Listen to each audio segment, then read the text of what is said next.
Welcome back to another episode of Lost in the Farmer's Market Garden Shorts, where today we're going to be talking about this unique specimen here that defies some convention of plant logic. What is this plant? Well, let's zoom in real quick before I reveal the secret. Okay? Let's see what we got here. Oh, look at that. It's almost like the leaves are sticking out of the stems.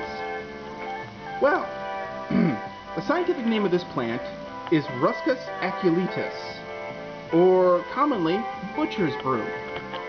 Butcher's broom is in the Asparagus family, so it's related to the asparagus you buy at the store and related to lily of the valley. I'd say Asparagus family has got some good company, wouldn't you? Well, this plant, I'm going to zoom back out for you, is native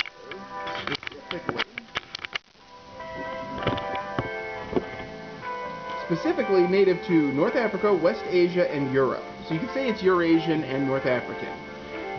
It is hardy in USDA zones 7 through 9, and it is an evergreen, and this I can confirm from growing it in the test garden.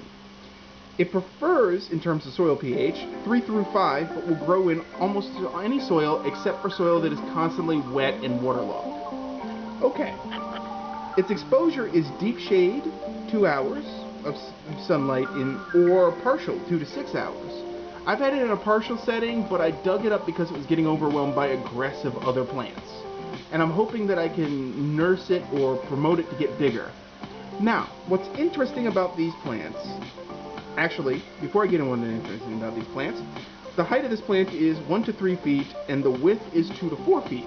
Now, there's a reason that's important, and what's interesting goes into what's interesting about these plants is that these plants are also known as knee hollies. Not like the knights who go knee, not the same thing. Or Pieranthus. Now, why is it called knee holly? Well, the plants are mature when they reach roughly knee high on a person. So it's about 3 feet, and this is almost 2 and maybe 2 and some change. Okay. What's interesting is that these are not leaves.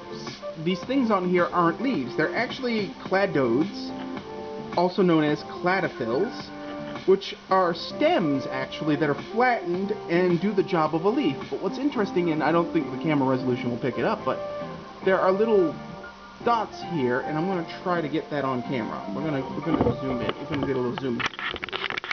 There might be some jiggle vision. Oh, yeah. Okay, we're going to come up. I don't know if you can see, oh, poked him in his eye. That's horrible. Anyway, see that white dot there near the tip of the stick of your destiny? It's right here on this leaf. That is where a flower might emerge. The flowers emerge in the middle of the leaves, and they're tiny, inconspicuous little things that may be followed by a bright red berry. Which, consequently, if you've ever seen an asparagus bloom, it's a little tube flower that's inconspicuous, but the pollinators do like it. And it's followed by a reddish berry, which sometimes the birds like. Go figure. Well, anyway, most of the Ruscus family are dioecious, which means they have separate male-female plants. However, this particular variety, Aculeatus, can form self-fertile flowers, which is what's going on here, and it can produce its own offspring, but generally, these plants are not reproduced by fruit. They're actually reproduced by their rhizomatous roots, which slowly spread, which is, interesting. This slow spreading ability, if you plant enough of them together, can form a pretty dense and difficult to transverse barrier. So they are a barrier planting, perhaps a foundational planting, something to keep people out if you really need to do that. Well, anyway, there are known cultivars of this plant, and the 3 that I know of are Elizabeth Lawrence, John Redmond, which is a dwarf variety, and Wheeler's variety, which is what that is. This is Wheeler's variety. Now, they say that it does best on the coastal or Piedmont sections of North Carolina. However, we're out here in the sandhills, and this one's doing just fine. It just needs more maintenance than it was getting, which is why I potted her up and rescued the whole thing, and I'm growing it in the semi-shade zone where it can get watered on a fairly regular basis. or rather, a more regular basis is the word I should be using. Now, it's drought, shade, deer, and salt resistant, which is a nice bit of combos. That's why the coastal plains are where you can grow it. But here's some historical context for why it's called butcher's broom.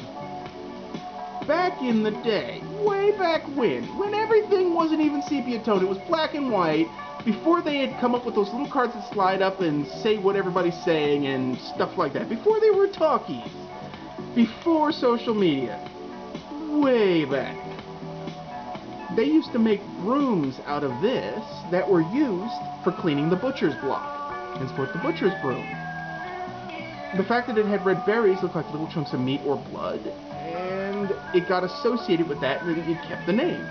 Now what's interesting is that the foliage here, as it's lacerated, bears anti-microbial oils that keep things like bacteria and stuff from propagating on a surface that should be fertile ground.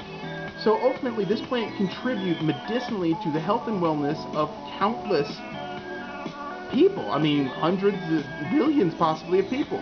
In a time before humanity even understood germ theory, or had it. So it's an amazing plant that is useful. It's the cousin of asparagus, and interestingly enough, I've read in some forage food journals, credible ones, that the new shoots are edible like asparagus. Not bad.